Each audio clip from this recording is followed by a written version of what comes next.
Good evening students. So இங்கே நம்ம spot the error பார்க்க போகிறோம். ஸோ இது 10th standard 2025 question paper English question பேப்பரில் கேட்க ஒரு 5 கொஸ்டின்ஸ் அது. ஸோ ஃபஸ்ட் ஒன் பார்த்தீங்கன்னா, I don't know who is she.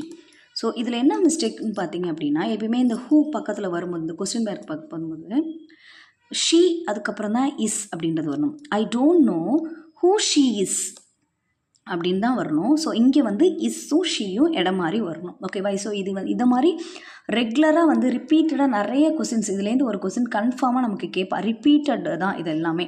So I don't know who she is அப்படின்றத நம்ம மேக் பண்ணணும். ஓகேவா? அதாவது இங்கே கொஸ்டின் வேர்டோட பக்கத்தில் ஒரு ப்ரொனவுன் யூஸ் பண்ணணும். அதுக்கப்புறம் தான் இங்கே அந்த கொஸ்டின் வேர்ட் அந்த ஹெல்பிங் வேர்ப் நம்ம யூஸ் பண்ணணும். ஓகேவா? ஸோ அப்போ I don't know who she is. So second one பாருங்கன்னா, she cannot cope up with the pleasure.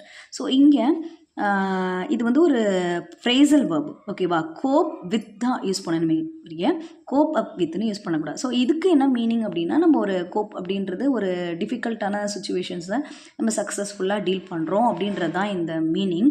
So அப்போ இங்கே வந்து ஆல்ரெடி இங்கே ப்ரிப்போசிஷன் இருக்கனால இங்கே இந்த அப் அப்படின்றது நமக்கு தேவை கிடையாது. So she cannot cope with the pressure அப்படின்னு யூஸ் பண்ணணும். ஸோ தேர்ட் ஒன் பாருங்கள், தோ he was hungry but he did not eat. அவன் பசியோடு இருந்தாலும் அவன் சாப்பிடல. ஸோ இங்கே ரெண்டு இருக்குது. ஸோ ரெண்டு இங்கே ப்ரிப்போசிஷன்ஸ் இருக்குது. ஸோ இதில் வந்து நம்ம ஏதாவது ஒன்று தான் யூஸ் பண்ணணும். ஓகேவா? ஸோ ஒன்று தோ யூஸ் பண்ணலாம், இங்கே பட் யூஸ் பண்ணலாம்.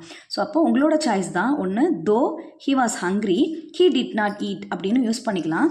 இல்லை he was hungry but he did not eat அப்படின்றதும் யூஸ் பண்ணிக்கலாம். ஸோ இது ரெண்டுமே ரைட் தான். பட் ஆனால் ஏதாவது ஒன்று தான் நீங்கள் யூஸ் பண்ணிக்கணும். ஓகேவா? ஸோ இங்கே நான் தோ யூஸ் பண்ணுறேன். தோ he was hungry he did not eat. ஓகேவா? Next a earth goes around the sun. So இதில் எப்பயுமே பார்த்திங்கன்னா ஒரு யூனிவர்சல் ட்ரூத். ஸோ இதில் எப்பயுமே இது வந்து ப்ரெசன்ட் டென்ஸில் நம்ம யூஸ் பண்ணுவோம், சிம்பிள் ப்ரெசன்ட் டென்ஸ். நெக்ஸ்ட்டு எப்பயுமே அந்த earth, the sun, the moon அப்படின்றது இதெல்லாம் ஒரு சிமிலரான ஒரு விஷயம், ஒரு உலகத்தில் ஒன்றே ஒன்று யூனிக்கான ஒரு விஷயம். ஸோ இந்த மாதிரி விஷயத்துக்குலாம் நம்ம ஆர்டிகல்ஸ் வந்து த தான் யூஸ் பண்ணுவோம். ஸோ அப்போ இங்கே ஏ வராது, த எர்த். ஓகேவா? So the earth goes around the sun. Okay. Next Sivalingesh avoids to eat fruits. So Sivalingesh வந்து ஃப்ரூட்ஸ் சாப்பிட்றத அவாய்ட் பண்ணுறான். ஸோ இங்கே அவாய்ட்ஸ் எப்பயுமே அது பக்கத்தில் வரும்போது பார்த்திங்கன்னா, இந்த வேர்ப் பக்கத்தில் வரும்போது இங்கே இன்ஃபினிட்டிவ்ஸ் வரக்கூடாது. இதுக்கு பக்கத்தில் எப்பயுமே இந்த அவாய்ட்ஸ்லாம் வந்துச்சு அப்படின்னா ஜெரன் ஃபார்மில் தான் யூஸ் பண்ணணும். ஸோ ஜெரன் ஃபார்ம் அப்படின்றது இந்த வேர்ட் பக்கத்தில் ஐஎன்ஜி யூஸ் பண்ணுறது தான் இந்த ஜெரன் ஃபார்ம். ஸோ அப்போ சிவலிங்கேஷ் அவாய்ட்ஸ் ஈட்டிங் ஃப்ரூட்ஸ். ஓகேவா? ஸோ இதுதான் வந்து உங்களுக்கு கரெக்ட் ஃபார்ம். ஸோ அகெயின் நான் ரீட் பண்ணுறேன்.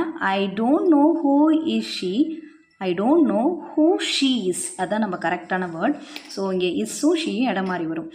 She cannot cope up with the pleasure. So she cannot cope with the pleasure. So up அப்படின்றது தேவையில்லாதது. Though he was hungry but he did not eat. So இங்கே ரெண்டு இதில் ஏதாவது ஒன்று use பண்ணால் கரெக்டு தான். ஓகேவா? பட்டும் யூஸ் பண்ணலாம், தோவும் யூஸ் பண்ணலாம், ஆனால் ஏதாவது ஒன்று தான் யூஸ் பண்ணணும். ஸோ தோ he was hungry he did not eat அப்படின்னு ரைட் பண்ணியிருக்கேன். ஸோ நீங்கள் தோவை ரிமூவ் பண்ணிவிட்டு இந்த இடத்துல பட் கூட யூஸ் பண்ணிக்கலாம். And next one, a earth goes round the sun. So இங்கே ஏ வராது, த வரும். The earth goes round the sun. And last one, Sivalingesh avoids to eat fruits. அப்படி தான் வரணும். ஸோ இங்கே Sivalingesh avoids eating fruits. To eat வரக்கூடாது, எப்பயுமே eating தான் யூஸ் பண்ணணும். ஸோ அப்போ ஈட்டிங் ஃப்ரூட்ஸ். ஓகேவா? தேங்க்யூ ஃபார் வாட்சிங்.